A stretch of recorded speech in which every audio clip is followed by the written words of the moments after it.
Welcome to the Money Maverick podcast.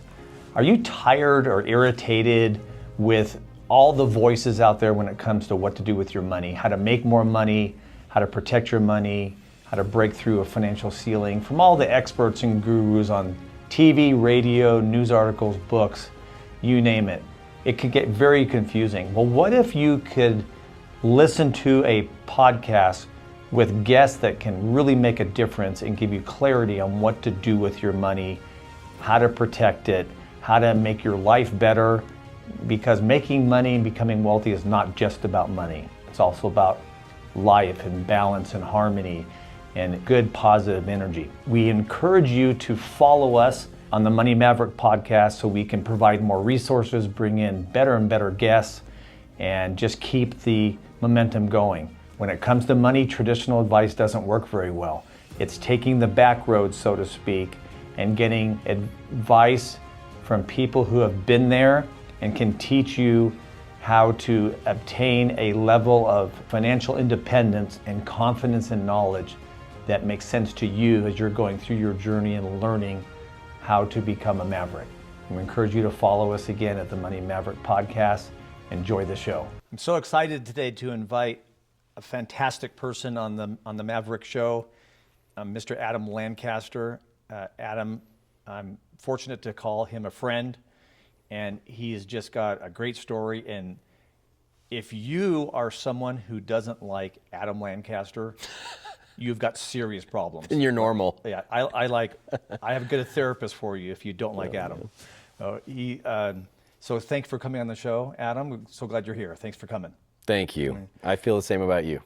Appreciate that. I'll pay you later. Yeah. Okay. So what I want to do is, we don't have, I could talk to you for hours about just all sorts of things. We've only got a few minutes, but so I want people to understand a little bit about your story and where you came from and kind of what's led up to what you're doing now. And I said you're inspiring, and I just love what you're doing. And of course, as you know, with what I do on the financial side and the Money Maverick side, one of the things we teach people is to eventually purchase what I call a real asset that produces cash flow and has tax advantages. And so we're going to talk about that today because you're very good at that. And I love your creativity. You're a total maverick when it comes to real estate and investing. And so I just love that.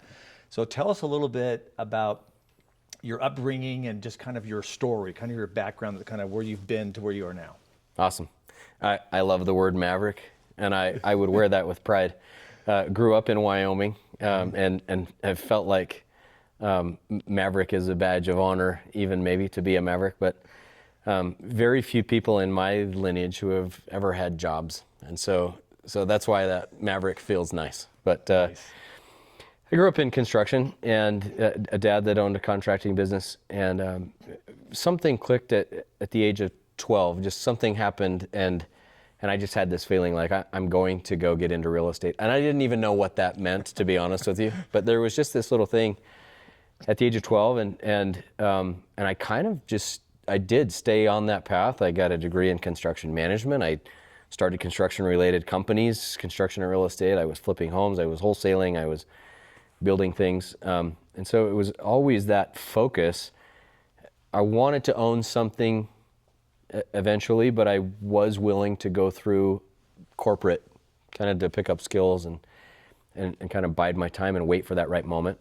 I spent some time in Fortune 500 and Fortune 100 in real estate related roles, and doing really, really big things, with lots of zeros behind those dollars, and eventually felt like the time was right to go do something that I felt like only I could do, and that I was uniquely suited to be, my very best in that world. And so about 5.5 years ago, I left and started my little real estate agency, and kind of the rest is history. Okay, well, let's dive into that a little bit more. Let me go back to your growing up. So much of how we approach careers and jobs and business and entrepreneurship has to do with how you grew up and how money's discussed in business. And all you knew was family that, like you said, didn't have a job. And jobs are not bad. Everyone, if people didn't have jobs, then there wouldn't be any services or Yep. products provided. So we honor that. Yep. But you just happen to grow up in a family that, had their own businesses and did their own thing. And that's all you knew. So maybe that's why you had this epiphany at age 12 to real estate, even though you didn't know what it was. When money was discussed growing up as a kid, again, being in kind of an entrepreneurial environment,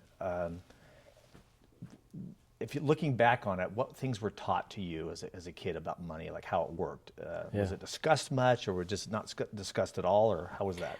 I knew in early years that we were actually pretty pressed for money. There were a couple of instances where I learned that the hard way, where I maybe overcommitted my parents to something. We had some pretty tough conversations. And it was a little bit taboo during those early years. I watched my parents scrimp, be really budget conscious. And at the same time, they were so focused on paying off that house. They would double down on every payment, even if that was the last penny in the house. At about the age of 16, stuff changed. My dad became a bigger equity partner in his business. Mm-hmm. And I noticed it start to change. And even though money wasn't discussed a ton at the dinner table, what I saw in my dad was once he kind of was cut loose and let free, his mentality was so much more focused on revenue growth, expansion than on save and grip, right? And so I remember one person telling him one time, Kellen, you view $1,000 the way I view $10. And it wasn't actually that there was big disparity between the two in terms of wealth, but the way my dad focused on growth and taking $1,000 to invest and to keep growing was unique. And so if there's any big lesson that I took from him and that family, it really was to just be super abundant minded, focus on growth, be smart about the expenses, but to not focus on them at the expense of growth. And I'm so appreciative of that mindset. That's so powerful. If you're listening to that, rewind that part just now and listen to that 10 times. That's gold right there. So good. So let's shift more into your expertise and some great experience you have now with the real estate company that you have. You work in several states, right? You've got several Western states that you've done business in, right? You've done Utah, California, Idaho, Wyoming. What other states? And some East Coast states. Some East Coast states. We right? have to be a little bit careful about operating in different states, and depending what we're doing, we often will partner with other licensed professionals in those states to take down what we need to take down. But essentially, we're able to transact in any state, and we have done transactions in Illinois and Missouri and California and all over the place. And so really our intention is to help as many people as possible for as long as possible in the most meaningful ways possible. That's so great. So, and I preface that to get your view on the current state of real estate. I mean, real estate affects everybody. Mm-hmm. You're living somewhere. I mean, some people aren't, but most people are either renting or they have a home or they're living with parents, right? Whatever the situation is. So if you were to just sum up succinctly, what's your 50,000 foot view of what's going on in real estate right now, personal real estate? That's such a good question. Yeah. Across the country, if you were to say, what's the synopsis of what's happening in real estate? Last year was the worst year in real estate volume in the last 50 years, right? And yet, some of the best deals and transactions that we've ever transacted on happened last year, right? So again, going back to that abundance mindset, it also depends though, even you might say, okay, Salt Lake City is, a slight buyer's market right now, but even Salt Lake City into micro geos, you're going to find really terrible markets and really amazing markets. And And so no matter what the market is doing, there is always opportunity, whatever your circumstance is, whether that's buying a personal family home and there's creative ways to make that happen no matter your circumstance, or whether that's, getting into cash flowing assets, or whether that's in a tax preservation strategy. No matter the market, there's opportunity as long as you're willing to be a little bit creative and go find that opportunity. I love that. So a lot of younger people, a lot of people are younger than me. Let's just put it that way, okay? But so a lot of people, let's say under the age of 35, 40, under 30, they're having a really difficult time around the country getting even a condo or a townhouse with the valuations of homes and the interest rates and that kind of thing. But there's always going to be opportunities. So what are some creative ways that people that don't think that they have a shot at ownership, what kind of things can they do? Yeah, there are some really valuable and interesting products, even in the multifamily realm, in the fourplex or duplex realm, where even if they themselves maybe can't afford a 5 or a 10% down payment, you could maybe partner with somebody to get into an asset, live in one of the units, and start building that way. I will also say that we are of the opinion that buying and living in a house doesn't have to be the path, for everybody. And that's okay to be a renter. There's a lot of good things about that. But if you really want to be in real estate, there are a lot of creative paths. We've gotten people into some creative seller financing deals with very little down, and you do have to be a little bit more open to where you're going to end up, because not every deal can support that type of creative deal. But being creative and thoughtful about, open-minded, focus on earning more money, expanding, right? Don't be content with your current state, and then being open-minded about where and what type of asset, and you can definitely get something done. Yeah, and again, I'd like to reiterate, it's okay to rent. Yeah, it really is. So there's some advantages to that. Yeah. Even for a long time. Yeah. I had one mentor from years ago, and his philosophy is actually don't buy a house until you can pay cash for it, or at least 50% down payment. Mm-hmm. And so he rented and was in a mobile home forever until they saved up the 50% down payment, or maybe even 75%. So it's not, so home ownership, there's a lot of advantages to it, but one of the myths in America is that when I ask my clients, what's your most valuable financial asset you have? What do you think most people tell me? Their home. I said, well, no, your home's not an asset. Right. It's great to have the home, but is the mortgage company sending you a check every month for living in your, no. Yep. So we like all the advantages, but the banks and mortgage companies would love to think that that's the greatest asset. Mm-hmm. So what are some things that people can do? You said that be open, maybe not content, be willing to relocate if they wanted to get started on ownership. But what are more specific things maybe someone can do financially or creatively to get themselves in a position to own? Yeah. One of the things that we do is we keep an eye on creative opportunities. So a seller may be in a position where they're okay being the bank. And a seller's requirements to borrow are going to be a lot lower than a true bank.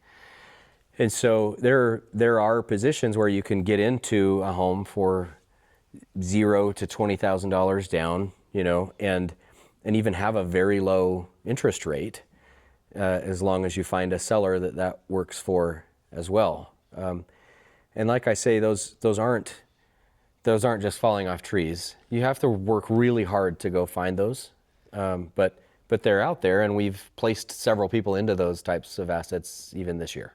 I would imagine that sellers don't know that they can seller finance.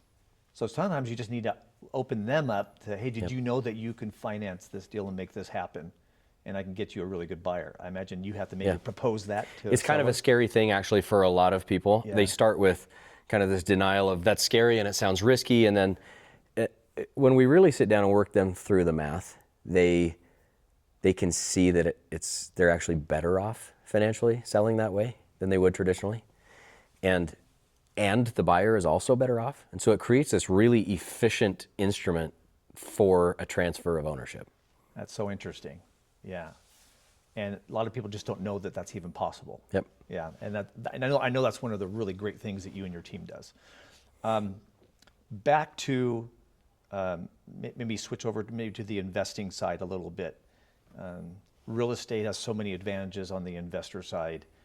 I don't tell my clients where to invest, but I say, hey, look at something that the 3 rules of investing: invest in what you know, invest in what you can control, and don't chase a past rate of return. And a 4th one is if you can get tax advantages. So, I mean, real estate's one of the last assets that you can own that has a really good depreciation schedule for tax write-offs. It's great. Yep. So you can technically lose money in a rental and still be End okay. up cash positive. End up cash positive Yeah. because of the depreciation, right? But it's an asset you can control, and you can hire a property manager that just does everything for you. And but I consider real estate to be a real asset. It's producing cash flow in some way, shape, or form. Plus, you have a tenant building the equity for you, right? So, for people that are scared about getting into real estate as an investment pursuit and having a part of their asset portfolio on the real estate side, what's some advice you can give people that mainly because they don't understand, which creates fear? Yep. What are some things that they can understand about real estate as an investment option? It is different.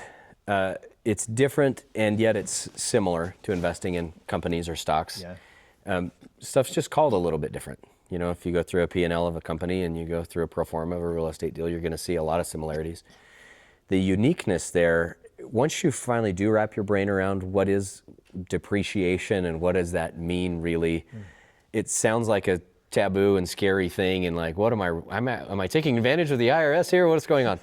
The IRS loves real estate, and they want to encourage us to own real estate, and that's why they've continued to have sections within the tax code that allow it. And so you can make a lot of gains in value on a property and sell it, and then put that same money into the next property and defer your taxes, not have to pay the taxes on that gain for as long as you continue to own those properties. You can depreciate, which really means that the IRS states that the buildings on your property lose value over time. And we will allow you to write off the lost value on your tax returns every year, even if your bottom line is increasing on the total value of that property, which is amazing. Yeah. And even if it's cash flowing. And then there are some more advanced strategies where you can accelerate. Cost segregation. Yeah, cost segregation is what that's called. You can instead of, say, hey, this building depreciates at a value of, 1 per 27 and a half years. We can accelerate that into more like 1 every 10 years or 1 every 8 years on some things. And so it boosts that tax write-off even more. So we see a lot of people who lose money on their month-to-month cash flow to make a lot of money at the end of the year in their tax savings. So great. Yep. Yeah, there are not that many. There's very few things that can do that. Yep. I love that. So in the remaining few minutes that we have, these are just golden nuggets you provided. You've already given some good tips. So one thing I want you to do is, if you were to sum up some things, and it could be about life, or it could be about real estate or money, just whatever you want, whatever comes to your mind. But if you can give the audience a maverick tip, just what is one thing that they can do right now to do something different in their life that will give them a better outcome? So that's number one I'll ask you. Okay. And then I want you to tell us also about your company, how people can get a hold of you, your website, whatever you can tell them, and what you can do for them. So let's start with a tip, okay. And then let's go to your company. As I have looked over maybe the last 10 or even 20 years of my life post, high school era, the one thing that I wish I would have been better at is getting out of the theoretical and into action. Go take massive action and stop thinking about it. And in that action, if there's a sub-bullet to this, it's don't change your direction just because it got a little hard. Go fight through that valley of despair that everyone hits in their new idea or their new career or their whatever, every one of us embarks on this in this super uninformed, optimistic,